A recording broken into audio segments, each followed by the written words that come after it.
Radiating ആയിട്ട് വേദന വരുന്നു, മരവിപ്പ് വരുന്നു. അതൊക്കെ ആയിരിക്കും പേഷ്യൻ്റ് മെയിനായിട്ട് നമ്മളോട് കംപ്ലയിൻറ്റ് ചെയ്യുന്ന കാര്യങ്ങൾ. ഇതെല്ലാം ഈ രണ്ട് ബുദ്ധിമുട്ടുകൾ വരുന്നവർക്ക് കൂടുതലായിട്ട് ഒരു സർജിക്കൽ പോയിന്റ് ഓഫ് വ്യൂവിലായിരിക്കും നോർമലായിട്ട് സർജറിയിൽ പറയുന്നത്. ഇത് നമ്മൾ പ്രിവെൻറ്റ് ചെയ്യാനുള്ള നമ്മുടെ ഒരു ട്രീറ്റ്മെൻ്റ് ആണ്, നോൺ സർജിക്കൽ ആയിട്ടുള്ള ഒരു ട്രീറ്റ്മെൻ്റ് ആണ് സ്പൈനൽ ഡീകംപ്രഷൻ തെറാപ്പി എന്ന് പറയുന്നത്.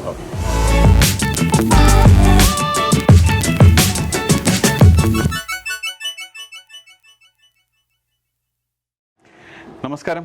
മഴയും തണുപ്പും ഒക്കെ ആയിക്കഴിഞ്ഞാൽ പിന്നെ കൈക്ക് വേദന, കാലിന് വേദന, മുട്ടിന് വേദന, നടുവിന് വേദന, അങ്ങനെ വേദനകൾ ഇഷ്ടം പോലെയാണ് അല്ലേ? കളിക്കുന്ന വേദന എന്ന് പറയുന്നത് വെച്ചാൽ സ്പോർട്സിനൊക്കെ പോകുമ്പോൾ തന്നെ മുട്ടിന് വേദന വരാറുണ്ട്. ടെന്നീസ് എൽബോ എന്ന് പറയുന്നത് സച്ചിൻ തെണ്ടുൽക്കറിന് പണ്ട് ഭയങ്കര പ്രശസ്തമായിട്ട് പത്രങ്ങളിലെല്ലാം ടെന്നീസ് എൽബോ ആയിരുന്നു സ്ഥിരമായിട്ടുള്ളത്. അതുപോലെ തന്നെ കമ്പ്യൂട്ടറിൽ കുത്തിയിരുന്ന് പണി ചെയ്യുമ്പോഴത്തേന് കമ്പ്യൂട്ടറിന് വേദനയില്ല, നമ്മുടെ ബാക്കിന് വേദനയുണ്ടാവും. നല്ല രീതിയിൽ ബാക്ക് പെയിൻ ഉണ്ടാവും, എൽബോയിൽ പെയിൻ ഉണ്ടാവും, കൈക്ക് വേദന ഉണ്ടാവും. അപ്പോൾ അങ്ങനെയുള്ള വേദനകൾക്ക് ഒരു ചികിത്സ. അതേപോലെ തന്നെ നിങ്ങൾക്ക് ഉണങ്ങാത്ത മുറിവുകളുണ്ട്, അതുപോലെ കരിയാത്ത മുറിവുകളുണ്ട്, അതിനൊക്കെ ചികിത്സയ്ക്ക് പറ്റുന്ന ഒരു സ്ഥലമാണ് രാജഗിരി ഹോസ്പിറ്റലിൻ്റെ കോമ്പൗണ്ടിൽ തന്നെ നമ്മുടെ കൊച്ചിയിൽ advance wellness and rehabilitation centre. ഇവരുടെ ചികിത്സകളെ കുറിച്ച് നമുക്ക് കൂടുതലായിട്ട് അറിയാം. ഇത് നമ്മൾ തുടങ്ങുന്ന സംസാരം ഇവിടെ നിന്ന് തുടങ്ങുന്നേ ഉള്ളൂ. ഹൈപ്പർബാറിക് ഓക്സിജൻ തെറാപ്പി, അതിൻ്റെയൊക്കെ വായിക്കാനായിട്ട് എനിക്ക് ബുദ്ധിമുട്ടാണ്. പക്ഷേ അവരോട് ചോദിച്ചാൽ അവർ കറക്റ്റായിട്ട് പറഞ്ഞുതരും. നമുക്ക് അങ്ങനെ പോകാം അല്ലേ? ഓക്കെ, ബാ.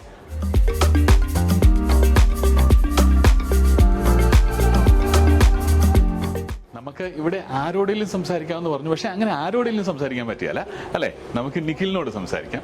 നിഖിൽ ഇതിൻ്റെ ഇൻചാർജാണ്. ശരിക്കും പറഞ്ഞാൽ ഇതെന്ത് നമ്മൾ മാന ഹെൽത്ത് എന്നാണ് പറയുന്നത് അല്ലേ? യെസ്, മാന ഹെൽത്ത് എന്നാണ് ഞങ്ങളുടെ ഓർഗനൈസേഷൻ്റെ പേര്. ഇവിടെ advance wellness and rehabilitation department ഞങ്ങളാണ് മാനേജ് ചെയ്യുന്നത്. നിങ്ങളാണ് മാനേജ് ചെയ്യുന്നത്. ഇവർക്ക് രാജഗിരിയിൽ മാത്രമല്ല കേട്ടോ, രാജഗിരിയിൽ ഒരു സെന്റർ ഉണ്ട് ഇവർക്ക്. അതുകൂടാതെ ഒരു ക്ലിനിക്ക് പാലാരിവട്ടത്തുണ്ട് അല്ലേ? യെസ്, പാലാരിവട്ടത്ത് സൗത്ത് ജനത റോഡിൽ ഞങ്ങൾക്കൊരു ക്ലിനിക് ഉണ്ട്. അതുകൂടാതെ ഇപ്പം സിവിൽ സ്റ്റേഷൻ്റെ അടുത്ത് കാലിക്കറ്റ് ഞങ്ങളൊരു ക്ലിനിക് എസ്റ്റാബ്ലിഷ് ചെയ്തു. കാലിക്കറ്റ് സിവിൽ സ്റ്റേഷൻ്റെ അടുത്ത്. ഓക്കെ. ശരിക്കും ഇവിടെ എന്താണ് ചികിത്സ? ശരിക്കും ഫിസിയോതെറാപ്പി തന്നെയാണോ ഇവിടുത്തെ ചികിത്സ? കാരണം നേരത്തെ തന്നെ ഞാൻ നിഖിലിനോട് സംസാരിച്ചപ്പോൾ നിഖിൽ പറഞ്ഞായിരുന്നു വാദമുള്ളവർക്ക്, ആർത്രൈറ്റിസ് അങ്ങനെയുള്ളവർക്കും ജോയിന്റ് പെയിൻ ഉള്ളവർക്കും ഒക്കെ നല്ലതാണെന്നാണ് പറഞ്ഞത്. അതെ, ഞങ്ങളുടെ ട്രീറ്റ്മെൻറ്റ്സ് ഫിസിയോതെറാപ്പി ബേസ്ഡ് ആണ്. സ്ലൈറ്റ്ലി മോർ അഡ്വാൻസ് ട്രീറ്റ്മെൻറ്റ്സ്, കുറച്ചുകൂടെ പുതുമയുള്ള ട്രീറ്റ്മെൻറ്റ്സ് ആണ് ഞങ്ങളിവിടെ ചെയ്യുന്നത്. സോ ഞങ്ങൾ അലോപ്പത്തിക് പ്രാക്ടീസിൽ തന്നെയാണ് ഞങ്ങളുടെ ട്രീറ്റ്മെൻറ്റ്സ് എല്ലാം പെടുന്നത്. ഞങ്ങളുടെ എല്ലാം എവിഡൻസ് ബേസ്ഡ് ട്രീറ്റ്മെൻറ്റ്സ് ആണ്. ഇപ്പം നമ്മൾ ചെയ്യുന്ന എല്ലാ മൊഡാലിറ്റീസും എല്ലാ ട്രീറ്റ്മെൻറ്റ് പ്രോഗ്രാംസും ഇതർ USFDA അല്ലെങ്കിൽ യൂറോപ്യൻ CE അംഗീകൃതമായിട്ടുള്ള ട്രീറ്റ്മെൻറ്റ്സും മൊഡാലിറ്റീസും ആണ്. അത് fully evidence based outcomes prove ചെയ്ത ട്രീറ്റ്മെൻറ്റ്സ് ആണ് നമ്മളിവിടെ ചെയ്യുന്നത്. ശരിക്കും പറഞ്ഞാൽ നിങ്ങൾക്ക് പല ട്രീറ്റ്മെൻറ്റ്സ് ഉണ്ടെന്നല്ലേ പറഞ്ഞത്? അപ്പോൾ ഈ പല ട്രീറ്റ്മെൻറ്റ്സ് എന്ന് പറഞ്ഞാൽ ഇതിന് നിങ്ങളുടെ ഈ മാന ഹെൽത്തിൽ തന്നെ പല ഡിപ്പാർട്ട്മെൻറ്റ്സ് ഉണ്ടോ? എങ്ങനെയാണ് അത്? ഞങ്ങളുടെ മാന ഹെൽത്ത് എന്ന് പറഞ്ഞ ഓർഗനൈസേഷൻ ഞങ്ങൾ പല പ്രോഗ്രാംസ് ഓഫർ ചെയ്യുന്നുണ്ട്. അതിനകത്ത് നമുക്ക് ഫസ്റ്റ് പ്രോഗ്രാമാണ് സ്പൈനൽ വെൽനസ് പ്രോഗ്രാം. നമുക്ക് അത് കണ്ട് തുടങ്ങാം. ഓക്കെ, നമുക്ക്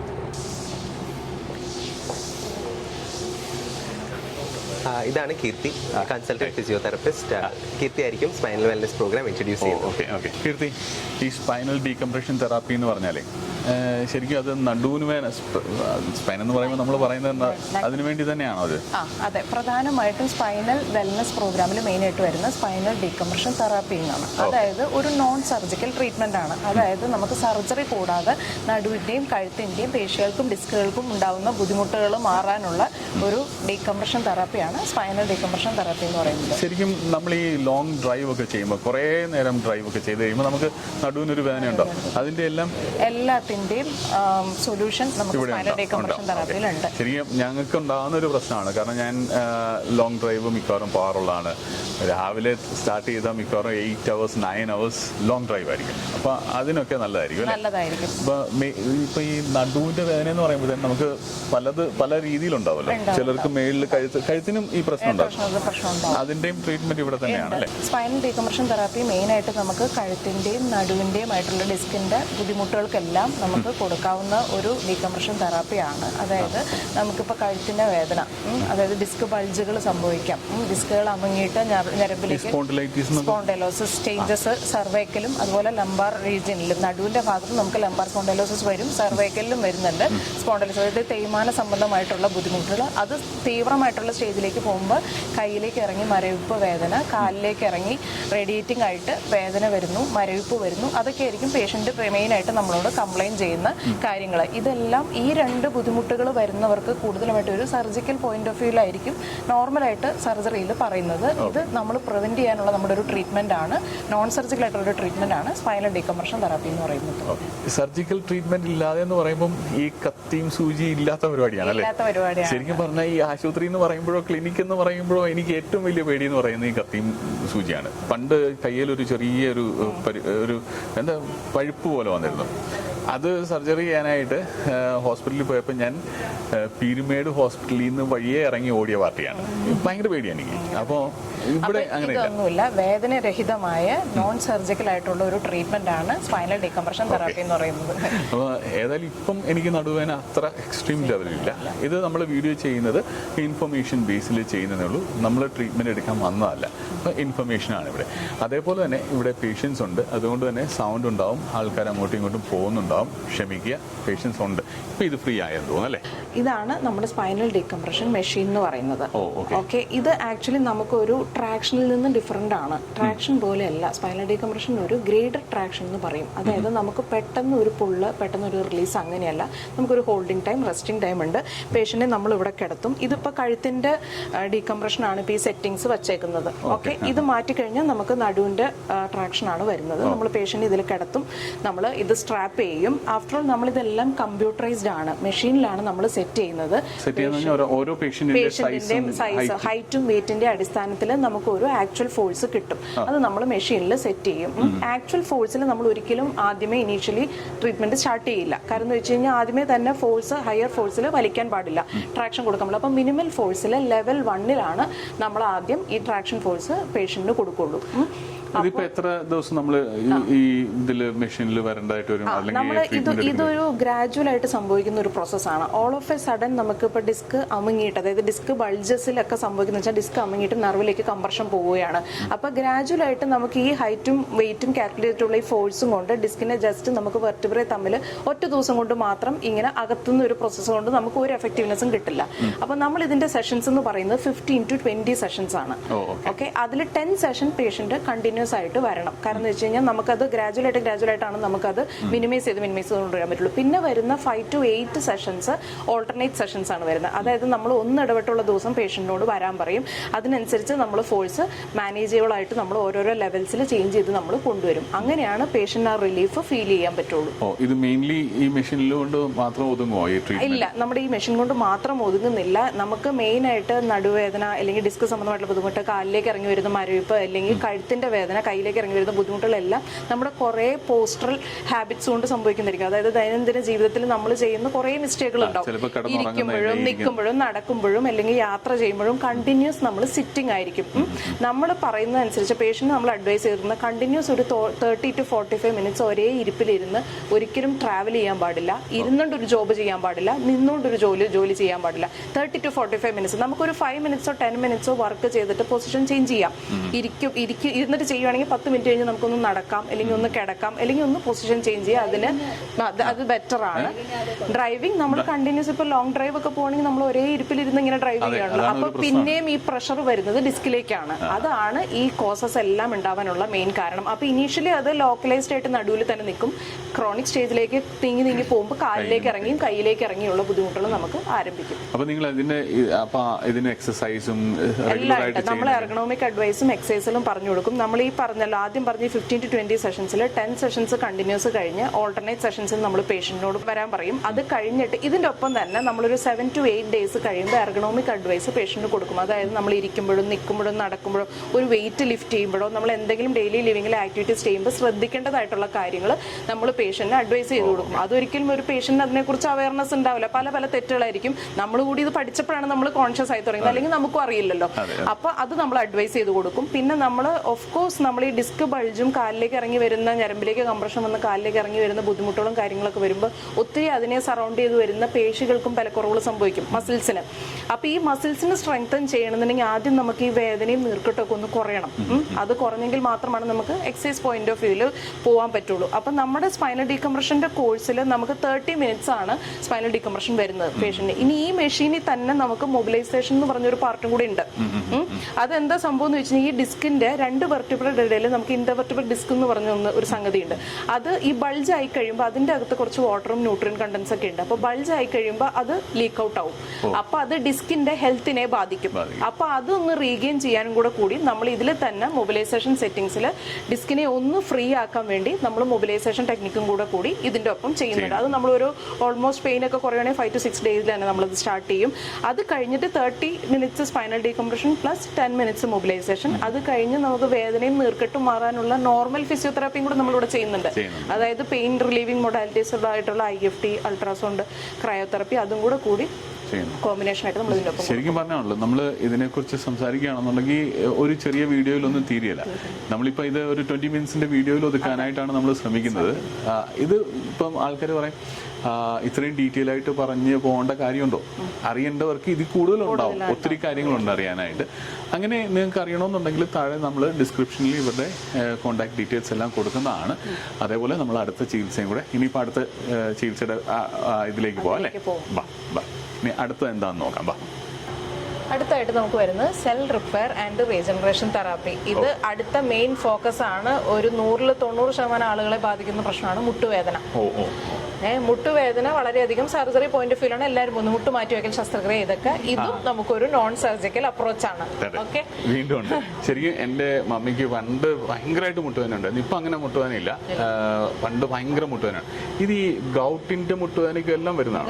ഗൗട്ട് നമുക്ക് ശരിക്കും കാലിലേക്ക് ഇറങ്ങി വരുന്ന ബുദ്ധിമുട്ടുകളിലേക്ക് വരുന്നതാണ്. ഇത് മുട്ടിന്റെ തേയ്മാനം, അതായത് തരുണാസ്ഥി, കാർട്ടിലേജിന് തേയ്മാനം സംഭവിച്ചിട്ട് നമുക്ക് കാല് ലേറ്റർ ക്രോണിക് സ്റ്റേജിൽ നമുക്ക് കാല് വളഞ്ഞു പോവുക, നടക്കാനുള്ള ബുദ്ധിമുട്ടുകൾ, നിൽക്കുമ്പോൾ വേദന, ഇരിക്കുമ്പോൾ വേദന, അങ്ങനത്തെയൊക്കെ വേദനകളായിട്ടുള്ള ബുദ്ധിമുട്ടുകൾക്ക് നമ്മൾ കൊടുക്കുന്നതാണ് cell repair and regeneration therapy. അപ്പോൾ ഇതിനെക്കുറിച്ച് ഡീറ്റെയിൽ ആയിട്ട് നമ്മുടെ consultant physiotherapist Ansu Susan Kuriakose explain ചെയ്യുന്നതായിരിക്കും.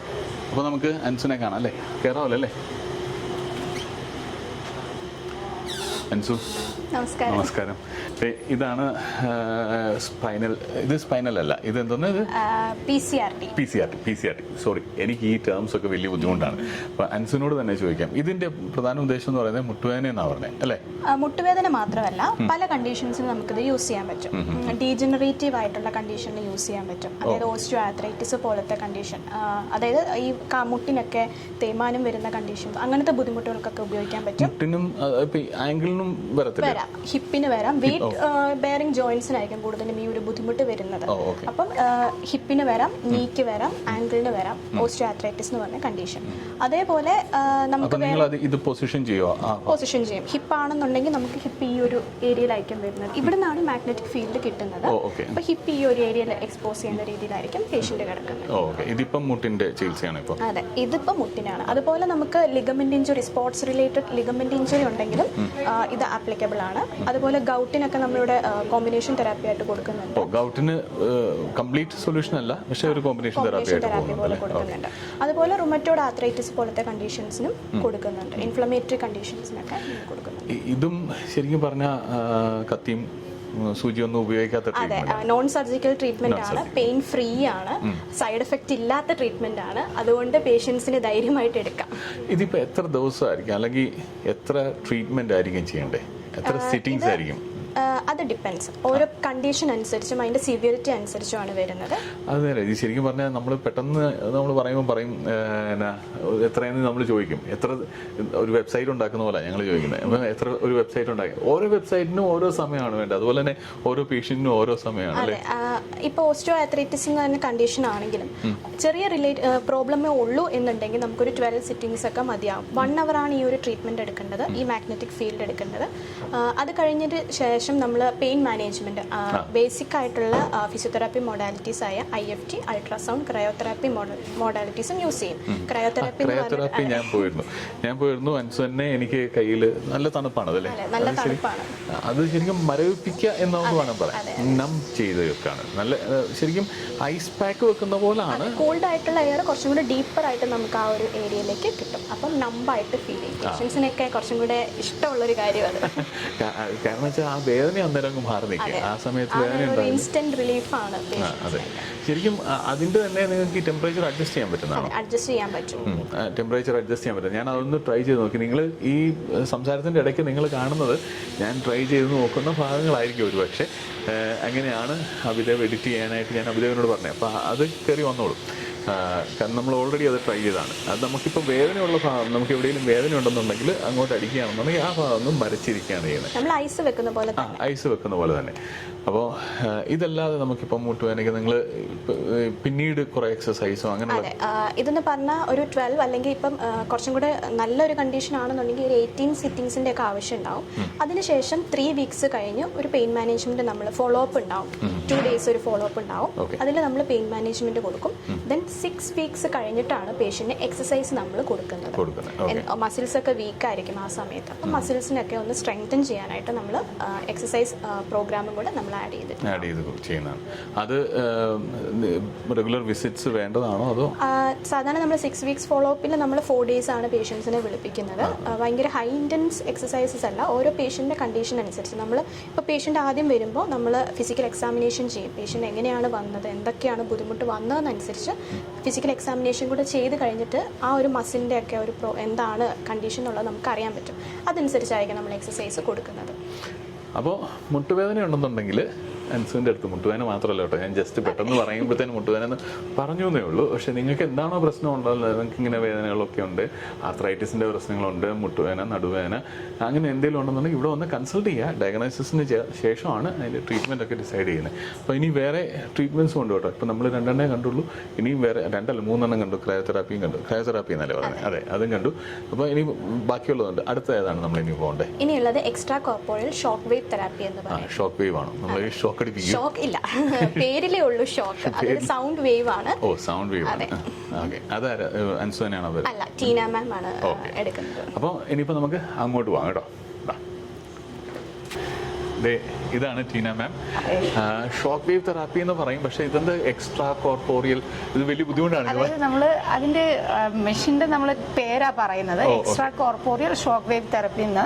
ബട്ട് നമ്മൾ അതിനെ ചുരുക്കി ഷോക്ക് വേവ് തെറാപ്പി എന്ന് പറയും. പക്ഷെ പേര് കേൾക്കുമ്പോൾ എല്ലാവരും പ്രതീക്ഷിക്കരുത് ഇതെന്തോ ഷോക്ക് പോലുള്ള ഒരു സംഭവമാണ് വിചാരിക്കരുത്. ആസുവിനോട് ചോദിച്ചേ ഉള്ളൂ, ശരിക്കും ഷോക്ക് അന്നാണോ തെറാപ്പി നടന്നത്? പക്ഷെ ഇത് സൗണ്ട് വേവ് ആണ് അല്ലേ? അതെ, സൗണ്ട് വേവ്. അതായത് നമ്മൾ ബേസിക് ആയിട്ട് നമ്മുടെ ഫിസിയോതെറാപ്പി മൊഡാലിറ്റിയിൽ ഉപയോഗിക്കുന്ന അൾട്രാസൗണ്ട് എന്ന് പറയുമ്പോൾ അതിന്റെ ഹേർട്സ് കുറച്ച് കുറവായിരിക്കും. 1 hertz അല്ലെങ്കിൽ 3 megahertz ആയിരിക്കും നമ്മൾ യൂഷ്വലി ഉപയോഗിക്കുന്നത്. ഇതിലെന്ന് പറയുമ്പോൾ കുറച്ചും കൂടെ ഹൈ ആയിട്ട് വരും. അതായത് 5 to 10 വരെയുള്ള ഒരു ഹെർട്സിലൊരു ഇതിലായിരിക്കും നമ്മളിത് ഉപയോഗിക്കുന്നത്. സോ അതുകൊണ്ട് തന്നെ ഒരു ഹൈ എനർജി സൗണ്ട് വേവ്സ് നമ്മൾ ഇതിലേക്ക് കൊടുക്കുക ചെയ്യുന്നത്. നമ്മുടെ ബോഡി പാർട്സ്, ഇപ്പോൾ വേദനയുള്ള ജോയിൻസിന്റെ ഒരു ഇത്, അപ്പോൾ അത് നമ്മൾ നോക്കുകയാണെന്നുണ്ടെങ്കിൽ മോസ്റ്റ്ലി എല്ലാ ജോയിൻസിനും നമുക്കിത് ആപ്ലിക്കബിൾ ആണ്. ഇപ്പോൾ പ്രത്യേകിച്ച് നമ്മൾ പറയുകയാണെന്നുണ്ടെങ്കിൽ shoulder എടുക്കുകയാണെന്നുണ്ടെന്നുണ്ടെങ്കിൽ periarthritis shoulder, frozen shoulder, അല്ലെന്നുണ്ടെങ്കിൽ ഡയബറ്റീസ് ആയിട്ട് കുറേ വർഷങ്ങളായിട്ട് ഡയബറ്റീസ് ഉള്ളവർക്ക് എപ്പോഴും ഒരു കണ്ടീഷൻ നമുക്ക് കണ്ടുവരാറുണ്ട്. ഈ ഷോൾഡർ പെയിൻസ് നമുക്ക് കണ്ടുവരാറുണ്ട്. പിന്നെ അതേപോലെ തന്നെ എന്തെങ്കിലുമൊക്കെ ഇഞ്ചുറി, അതായത് അവിടെയുള്ള ലിഗമെന്റ്സിന് ഉള്ള ഒരു ഇഞ്ചുറി സംഭവിച്ചിട്ടുണ്ടെങ്കിൽ അതിപ്പം സ്ട്രെയിൻ ആയിക്കോട്ടെ, സ്പ്രെയിൻ ആയിക്കോട്ടെ, അല്ലെന്നുണ്ടെങ്കിൽ ടോട്ടൽ കട്ടാണെന്നുണ്ടെങ്കിൽ പോലും മസിൽ ടയറിനും ഒക്കെ എല്ലാം നമുക്ക് ഉപയോഗിക്കാൻ പറ്റാവുന്നത്. അതാണത് ഒരു ഹൈ എനർജി സൗണ്ട് വേവ്സ് നമ്മൾ ആ ഒരു ജോയിൻസിലേക്ക് അല്ലെന്നുണ്ടെങ്കിൽ അതെ മസിൽസിലേക്കോ നമ്മൾ കൊടുക്കുമ്പോൾ അവിടെയുള്ള ഒരു റിപ്പയർ പ്രോസസ് അവിടെ നടക്കാനായിട്ട് നമുക്ക് വളരെ ഹെൽപ്ഫുൾ ആയിരിക്കും ഇത് ഉപയോഗിക്കുമ്പോൾ. ഇതാണ് നമ്മൾ ഈ ക്രിക്കറ്റ് ശരിക്കും പറഞ്ഞാൽ ടെന്നീസ് എൽബോ എന്നുള്ള പേര് കേട്ടിട്ടില്ല. അതെ, അതാണ് ഞാൻ പറഞ്ഞത്. ജോയിൻസ് നമ്മളിപ്പം ഞാൻ എക്സാമ്പിളായിട്ട് ഷോൾഡർ മാത്രമേ പറഞ്ഞിട്ടുണ്ടായിരുന്നുള്ളൂ. ഇനി നമ്മൾ എൽബോയിലേക്ക് വരുമ്പോഴത്തേക്കിന് നമുക്ക് മോസ്റ്റ് കോമൺലി എല്ലാവർക്കും അറിയാവുന്നത് ടെന്നീസ് എൽബോ എന്നുള്ള ഒരു കണ്ടീഷനാണ്. Thanks to Sachin. ഞാൻ ജസ്റ്റ് ഇതിനകത്ത് പറഞ്ഞതേ ഉള്ളൂ. പക്ഷേ എന്നാലും സച്ചിന് ടെന്നീസ് എൽബോ ഉണ്ടായിരുന്നോണ്ട് അത് ഭയങ്കര ആൾക്കാർക്കെല്ലാം പെട്ടെന്ന് അത് എന്താണെന്നുള്ളത് അത് ചില പേർക്ക് അറിയാൻ പാടില്ല. എല്ലാവർക്കും ഈ പറയുന്ന പോലെ കൈക്ക് ഇവിടെ ഒരു വേദന എന്ന് പറയും. അതിന്റെ കോമൺ ആയിട്ടുള്ള ഒരു നെയിം എല്ലാവർക്കും അറിയണമെന്നുണ്ടായിരുന്നില്ല. ടെന്നീസ് എൽബോയ്ക്ക് ടെന്നീസ് പോലെ വല്ല മുളച്ചു വല്ലതും വരുമോ ശരിക്കും? അത് ടെന്നീസ് പോലെ മുളച്ച് വരികയല്ല ചെയ്ത്. ശരിക്കും പറഞ്ഞാൽ അതിലൊരു ഇൻഫ്ലമേഷൻ നടക്കും. അത് പക്ഷേ ഫസ്റ്റ് ഏർലി സ്റ്റേജസിലായിരിക്കും ആ ഒരു ഇൻഫ്ലമേഷൻ വരുന്നത്. പക്ഷെ അതിനുശേഷം അത് പെട്ടെന്ന് അത് സബ്സൈഡ് ആകും. പിന്നീടുള്ളത് പെയിൻ ആയിരിക്കും, ക്രോണിക് പെയിൻ. ഈവൻ ചിലപ്പോൾ ചില ആൾക്കാർക്ക് നമ്മളൊരു എന്തെങ്കിലും ഒരു സാധനം ഒരു കവറിൽ ഒരു കുറച്ച് നേരം ഒന്ന് തൂക്കി പിടിച്ചാൽ പോലും അവർക്ക് അത്രയും നല്ലൊരു ബുദ്ധിമുട്ടായിരിക്കും. പിന്നെ അത് റിസോൾവ് ആയി വരാൻ കുറേ സമയമെടുക്കും. അതാണ് ആ ടെന്നീസ് എൽബോയുടെ ഏറ്റവും ഒരു ബുദ്ധിമുട്ടായിട്ടുള്ളത്. കാരണം നമ്മൾ എന്ത് ട്രീറ്റ്മെൻറ്റ് ചെയ്താലും അത് ഇത് വരാനായിട്ട് അതിൻ്റെ ആ ഒരു റിലീഫ് കിട്ടാനായിട്ട് കുറേ സമയമെടുക്കും. സോ അതിലൊക്കെ നമുക്ക് കുറച്ച് സമയം കൊണ്ട് നമുക്ക് ഈ ഒരു ട്രീറ്റ്മെൻറ്റ് ഉപയോഗിച്ച് നമുക്ക് അതിന് ഫാസ്റ്റർ റിലീഫ് കൊണ്ടുവരാനായിട്ട് നമുക്ക് ഹെൽപ്ഫുൾ ആയിരിക്കും. തീർച്ചയായിട്ടും. പേഷ്യൻസ് ഉണ്ടോ? ഇല്ല ഇല്ല. അപ്പോൾ ഇത് തീർത്തും ചെറിയ മെഷീനാണോ അല്ലേ? ഇതുവരെ കണ്ടതിലേക്ക് ഏറ്റവും ചെറിയ മെഷീനാണ്. ചെറിയ മെഷീനാണ്, ബട്ട് എഫക്റ്റീവ് ആണ്. അതായത് അതിൻ്റെ ഈ ഒരു ഇതിൽ അക്വ വേവ് എന്നുണ്ടാവും. ഇതിൽ തന്നെ കാണിച്ചിട്ടുണ്ടാവും ഒരു സൗണ്ട് വേവ്സിന്റെ ആ ഒരു സിഗ്നൽ പോലെ അതിൽ നമുക്ക് കാണാൻ പറ്റും അതിൽ. സോ ഇതായിരിക്കും അതിൻ്റെ ആപ്ലിക്കേറ്റർ ഹെഡ് എന്ന് പറയുന്നത് ഇതായിരിക്കും. സോ ഇതിൽ നമുക്ക് ഈ ഹെഡിൻ്റെ ഇത് നമുക്ക് ഓരോ ഏത് സൈസ് അല്ലെങ്കിൽ ഏത് പാർട്ടിനാണോ നമ്മൾ ട്രീറ്റ് ചെയ്യാൻ ഉപയോഗിക്കുന്നത് ആ പാർട്ടിനനുസരിച്ച് നമുക്ക് ഇതിൻ്റെ ഈ ഹെഡ് ആപ്ലിക്കേറ്റർ ഹെഡ് നമുക്ക് മാറ്റിയെടുക്കാനായിട്ട് പറ്റും. ഇപ്പം നമ്മൾ ബാക്ക് ഒക്കെ എക്സാമ്പിൾ ഇപ്പോൾ ഒരു ബാക്കിലൊരു കൂടുതലൊരു കണ്ടീഷൻ ചിലർക്ക് ബാക്ക് പെയിൻ ഇപ്പം നമ്മൾ സ്പൈനിൻ്റെ ഒക്കെ നമ്മൾ കണ്ടു കാണും, സ്പൈനൽ ഡീകംപ്രഷൻ തെറപ്പി അതൊക്കെ കണ്ടു കാണും. പക്ഷെ അതിലാണെന്നുണ്ടെങ്കിൽ അത് നമ്മൾ ട്രീറ്റ് ചെയ്ത് വരുമ്പോൾ ചില പേഷ്യൻസ് ചില ഒരു പെർട്ടിക്കുലർ പോയിന്റിൽ വേദന പറയും. പ്രത്യേകിച്ച് ഏറ്റവും കൂടുതൽ ആൾക്കാർ പറയുക ഈ ഒരു സൈഡിൽ, ഒന്നുകിൽ റൈറ്റ് സൈഡിൽ അല്ലെങ്കിൽ ബട്ടക്സിന് മുകളിലായിട്ടൊരു പോയിന്റിൽ ഒരു പ്രത്യേക ഒരു പെർട്ടിക്കുലർ പോയിന്റിൽ ഒരു വേദന പറയും. സോ അങ്ങനെയുള്ള കണ്ടീഷനുകൾക്കൊക്കെ നമുക്ക് ഈ ഒരു ഇത് ട്രീറ്റ്മെന്റ് നമ്മൾ കൊടുക്കുമ്പോൾ വളരെ എഫക്റ്റീവായിട്ട് നമുക്ക് കിട്ടും. അത് ഇതാണ് ഹെഡ് മാറാവുന്നത്. അതെ അതെ അതെ. ശരിക്കും പറഞ്ഞാൽ ഇപ്പം നമ്മൾ അവിടെ ഒക്കെ കണ്ടതുപോലെ തന്നെ ഓരോ പേഷ്യൻസിനും അവർക്ക് എന്താണ് വേണ്ടത് അതനുസരിച്ചാണ് ട്രീറ്റ്മെന്റ് വരിക. അതുപോലെ തന്നെ എത്ര സിറ്റിംഗ്സ് വേണം എന്നുള്ളതൊക്കെ അത് ഓരോ പേഷ്യൻസിന്റെ റിക്വയർമെന്റ് അനുസരിച്ചാണ് അല്ലേ? അങ്ങനെയല്ലേ? അതെ, നമുക്കിപ്പോൾ ഇതൊരു മൊഡാലിറ്റി ആയിട്ട് നമുക്ക് ഒരു മൊഡാലിറ്റി ആയിട്ട് യൂസ് ചെയ്യേണ്ട ചില സന്ദർഭങ്ങളും വരും. അതേസമയം ഇതിനോട് ചേർത്ത് നമുക്കിപ്പോൾ ഇവിടെ ഉള്ള പല മൊഡാലിറ്റീസ് അതെല്ലാം നമ്മൾ ഓരോ പ്രോഗ്രാം ആയിട്ടായിരിക്കും നമ്മൾ കമ്പൈൻ ചെയ്ത് നമ്മൾ പേഷ്യൻസിന് എത്ര നമുക്ക് അത് സാറ്റിസ്ഫാക്ഷൻ കൊടുക്കാൻ പറ്റുമോ, അതല്ല അവരുടെ ഒരു കണ്ടീഷനെ എത്രത്തോളം ഏത് രീതിയിൽ അവർക്ക് എന്താ പറയുക ഫങ്ഷണലായിട്ട് അവർ വീണ്ടും ഇവിടുത്തെ ഒരു ട്രീറ്റ്മെന്റ് കഴിഞ്ഞ് പോകുമ്പോൾ എത്രത്തോളം അവർ ഫങ്ഷണൽ ആകാൻ പറ്റുമോ അത്രത്തോളം ഫങ്ഷണൽ ആക്കി എടുക്കുക എന്നുള്ളതാണ് നമ്മളുടെ എയിം എന്ന് പറയുന്നത്. സോ അതിനുവേണ്ടി നമ്മൾ ഏതൊക്കെ നമ്മളുടെ അവൈലബിൾ ആയിട്ടുള്ള ഒരു അഡ്വാൻസ്ഡ് മൊഡാലിറ്റീസ് ഉപയോഗിച്ച് നമ്മളുടെ എത്രയും പെട്ടെന്ന് അവരുടെ ആ ഒരു കണ്ടീഷനെ ഹീൽ ചെയ്ത് അതിലേക്ക് നമ്മൾ പേഷ്യന്റിനെ കൊണ്ടുവരിക എന്നുള്ളതാണ് നമ്മളുടെ. ഇനിയുണ്ട് കേട്ടോ, ഇനി ഓക്സിജൻ തെറാപ്പി ഉണ്ട്. അതിനെന്താ പറയുന്നത് നിങ്ങൾ? അതിന് നമ്മൾ ഹൈപ്പർബാരിക് ഓക്സിജൻ തെറാപ്പി എന്ന് പറയും. ഹൈപ്പർബാരിക് അത് അവിടെ നിൽക്കട്ടെ, ഓക്സിജൻ തെറാപ്പി എന്ന് പറയാം. ഓക്സിജൻ തെറാപ്പി അപ്പൊ ഇനി ഓക്സിജൻ തെറാപ്പി ഉണ്ട്. കൽപ്പിതയോട് ഞാൻ പറഞ്ഞിട്ടുണ്ട് അതിനകത്തൊന്ന് കയറിയിരുന്ന് അതിന്റെ തെറാപ്പിയുടെ അനുഭവം ഒന്ന് പങ്കുവെക്കാൻ പറഞ്ഞു. ഇതിനകത്തൊക്കെ സ്പേസ് കുറവായതുകൊണ്ട് ഞാൻ കൽപ്പിതയോട് പറഞ്ഞു you can stay out side, അല്ലെന്നുണ്ടെങ്കിൽ ഇതിനകത്ത് വന്നു കഴിഞ്ഞു കഴിഞ്ഞാൽ ഇതിൽ പിന്നെ നമുക്ക് മസ്കുലോസ്കെലറ്റൽ കണ്ടീഷൻ മാത്രമേ നമ്മൾ പറഞ്ഞിട്ടുള്ളൂ. പക്ഷേ ഇതിൽ നമുക്ക് വേറൊരു കണ്ടീഷൻ, അതായത് സ്പോർട്സ് ഇഞ്ചുറീസിൽ നമുക്ക് ഏറ്റവും കൂടുതൽ ഉപയോഗിക്കാൻ പറ്റുന്ന ഒരു ഒരു മൊഡാലിറ്റിയാണ് നമുക്ക് ഈ എക്സ്ട്രാ കോർപ്പോറിയൽ ഷോക്ക്വേവ് തെറപ്പി എന്ന് പറയുന്നത്. അതെ അതെ. അതിൻ്റെ കൂടെ നമുക്ക് അതിനുശേഷം റീഹാബിലിറ്റേഷൻ ഉണ്ടാവും, സ്പോർട്സ് ന്യൂട്രീഷൻ ഉണ്ടാവും, അതെല്ലാം ആഡ് ചെയ്തായിരിക്കും നമ്മളുടെ ട്രീറ്റ്മെന്റ് പ്രോഗ്രാം വരുന്നത്. ഇതെന്ന് പറയുന്നത് അതിലൊരു പാർട്ട് മാത്രം ആകുന്നുള്ളൂ. അതെ. അപ്പോൾ ഇനിയിപ്പം oxygen therapy. Thank you. Okay. അപ്പം സെയിൽ തെറപ്പി കഴിഞ്ഞു, shock wave I took shock wave ഇവിടെ, പിന്നെ ഇപ്പം ഓക്സിജൻ തെറാപ്പിക്ക് പോവാം. ഓക്സിജൻ തെറാപ്പിക്ക് കൽപ്പിത കയറുന്നു. ഓക്സിജൻ തെറാപ്പിക്ക് ഇപ്പം കൽപ്പിത കയറ്റി ആ മൈക്കിങ് എന്നേരം അതിന് തെറാപ്പിയുടെ ആവശ്യമില്ല. അപ്പോൾ എസ്റ്റോ ആണ് നമ്മുടെ കൂടെ ഉള്ളത്. എസ്റ്റോ ഒരു നമസ്കാരം പറയൂ. അപ്പോൾ എസ്റ്റോ ആണ് നമ്മുടെ കൂടെ ഉള്ളത്. എസ്റ്റോയോട് ഇതിന്റെ കാര്യങ്ങൾ കൽപ്പിത അകത്തോട്ട് കയറ്റി വിട്ടിട്ട് നമുക്ക് സംസാരിക്കാം. അപ്പോൾ കൽപ്പിത എന്താ ഇനി മാസ്ക് ഇടുക ചെയ്യണം അല്ലേ? ഇനീഷ്യലി നമ്മൾ ഓക്സിജൻ മാസ്ക് ധരിച്ച് ഇയർ പ്ലഗും ധരിച്ചിട്ടാണ് ഈ ഹൈപ്പർബാരിക് ചേമ്പറിന്റെ അകത്തേക്ക് കയറുന്നത്. ഓക്സിജൻ മാസ്കിന്റെ അകത്ത് കൂടിയാണ് നമ്മൾ പ്യുവർ 100% ഓക്സിജൻ ഇൻടേക്ക് ചെയ്യുന്നത് അറ്റ് 1.5 അറ്റ്മോസ്ഫിയർ. അപ്പോൾ ഡീറ്റെയിൽ നമുക്ക് ആദ്യം ഷിഫ്റ്റ് ചെയ്തതിന് ശേഷം എക്സ്പ്ലെയിൻ ചെയ്യാം. ഓക്കെ. അപ്പോൾ അത് തന്നെ ഓക്സിജൻ മാസ്കും അതേപോലെ തന്നെ ഇയർ പ്ലഗ്സും ധരിക്കുകയാണ്. കാരണം മെയിനായിട്ട് നമുക്കൊരു എയ്റോപ്ലെയിൻ എഫക്റ്റ് ആണ്, പ്രഷറൈസ്ഡ് ക്യാബിനാണ് അല്ലേ, പ്രഷറൈസ്ഡ് ചേംബറാണ്. അതായത് നോർമൽ നമ്മൾ 1 atmosphere പ്രഷറിലാണ്, ഈ ചേംബറിൽ നമ്മൾ 1.5 atmosphere പ്രഷറിലാണ്. അപ്പോൾ ആ പ്രഷർ വേരിയേഷൻ ഉണ്ടാകുമ്പോൾ ചിലർക്കൊരു ഇയർ ഡിസ്റ്റർബൻസ് ഉണ്ടായിരിക്കാനാണ് നമ്മൾ ഇയർ പ്ലഗ് കൊടുക്കുന്നത്. എല്ലാവർക്കും അല്ല, ചിലർക്ക് അങ്ങനെ വരും. പക്ഷേ ഓക്സിജൻ എടുക്കുക എന്നുള്ളതാണ് ഓക്സിജൻ തെറാപ്പി എന്ന് പറയുമ്പോൾ ഓക്സിജൻ എടുക്കുക അല്ലേ. അതെ. ഇപ്പൊ നമ്മൾ പേഷ്യന്റിനെ അകത്തേക്ക് ഷിഫ്റ്റ് ചെയ്യുന്നതിന് മുമ്പായിട്ട് BP, വൈറ്റൽസസ് നോക്കാനായിട്ട് BP, പൾസ് ഓക്സിമീറ്ററും ഇതും കൂടെ ഉള്ളത് 3 പാര മോണിറ്റർ കണക്ട് ചെയ്തിട്ടുണ്ട്. അപ്പൊ ഇത് through out session monitor under monitoring ആയിരിക്കും പേഷ്യന്റിന്. ഇപ്പം ആളകത്ത് കയറി ശരിക്കും എത്ര നേരമാണ് ഒരാൾക്ക് ഒരു ട്രീറ്റ്മെന്റ്? ഒരു സെക്ഷൻ എന്ന് പറഞ്ഞാൽ 1 hour ആണ് വരുന്നത്. 1 hour ആണ്. അപ്പൊ അത് കംപ്ലീറ്റ് സമയവും ഈ ഓക്സിജൻ സപ്ലൈ ഉണ്ടാവും, അതേപോലെ തന്നെ കംപ്രസ്ഡ് ആയിരിക്കും.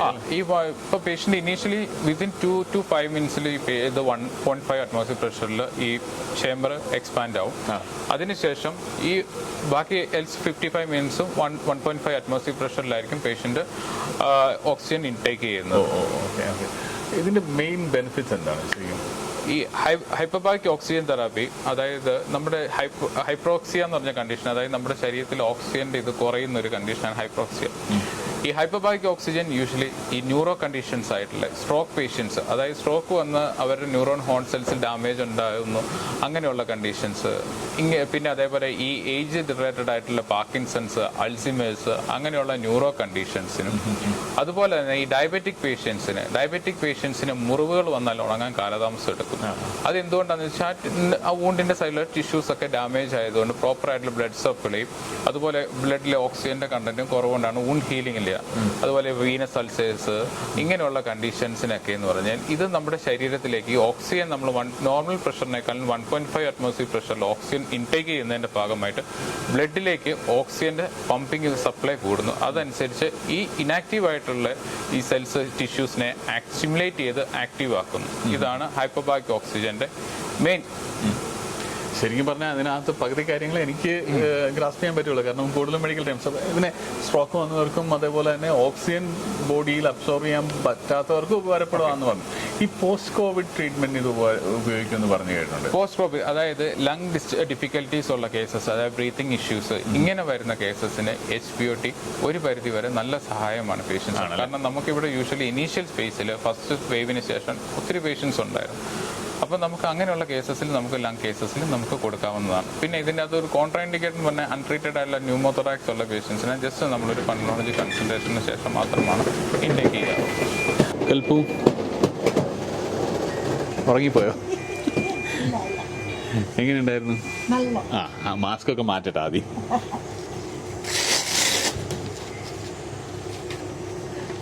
മാസ്ക് ഊരാവോ ഇനി?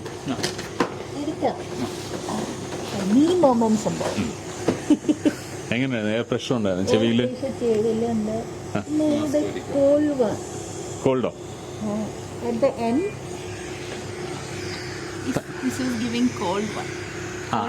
തണുപ്പ് വരുമോ ഇതിന്? ടെമ്പറേച്ചർ ഒട്ടുമില്ല. അതായത് ടെമ്പറേച്ചർ എന്ന് പറഞ്ഞാൽ നമുക്കൊരു ഹ്യൂമിഡിറ്റി ഫീൽ ചെയ്യില്ല, റിലാക്സ്ഡ് ആയിരിക്കും. ഓ, അതിന്റെയാണ് ഒരു തണുപ്പ്. അതല്ല ഈ ലാസ്റ്റ് മൊമെന്റിൽ നമ്മൾ പ്രഷർ റിലീസ് ചെയ്യും. പക്ഷേ അത് നല്ല എക്സ്പീരിയൻസ് ആണ്. അവസാനം ഏതായാലും നമുക്കൊരു കംപ്ലീറ്റ് ഡിഫറെൻറ്റ് എക്സ്പീരിയൻസ് ആയിരുന്നു. ഞാൻ പറഞ്ഞു ഈ മാന ഹെൽത്തിനെ കുറിച്ച് നിങ്ങൾക്ക് കൂടുതലായിട്ട് അറിയണമെന്നുണ്ടെങ്കിൽ ഇവരുടെ ഫോൺ നമ്പർ അതേപോലെ തന്നെ ലൊക്കേഷൻ മാപ്പ് എല്ലാം നമ്മൾ താഴെ ഞാൻ കൊടുക്കുന്നുണ്ട് ഡിസ്ക്രിപ്ഷനിൽ. അത് നോക്കിയാൽ മതി കേട്ടോ. അപ്പോൾ താങ്ക്സ് കേട്ടോ.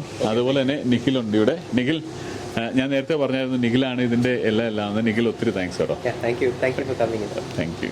അപ്പോൾ കൂടുതൽ മറ്റ് വീഡിയോസ് നമ്മുടെ ഫുഡ് വീഡിയോസൊക്കെ ഇനി വരാനുണ്ട് ഇഷ്ടം പോലെ. നിങ്ങൾ കാണാൻ മറക്കണ്ട. അടുത്ത വീഡിയോ വരുന്നവരെ നിങ്ങൾ ഹാപ്പി ആയിട്ട് അങ്ങോട്ട് വരിക, നമ്മുടെ കൂടെ അങ്ങോട്ട് മുന്നോട്ട് പോവാം. ഉരുണ്ട് പിടിച്ച് വീഴരുത് കേട്ടോ. താങ്ക്സ്. Thank you.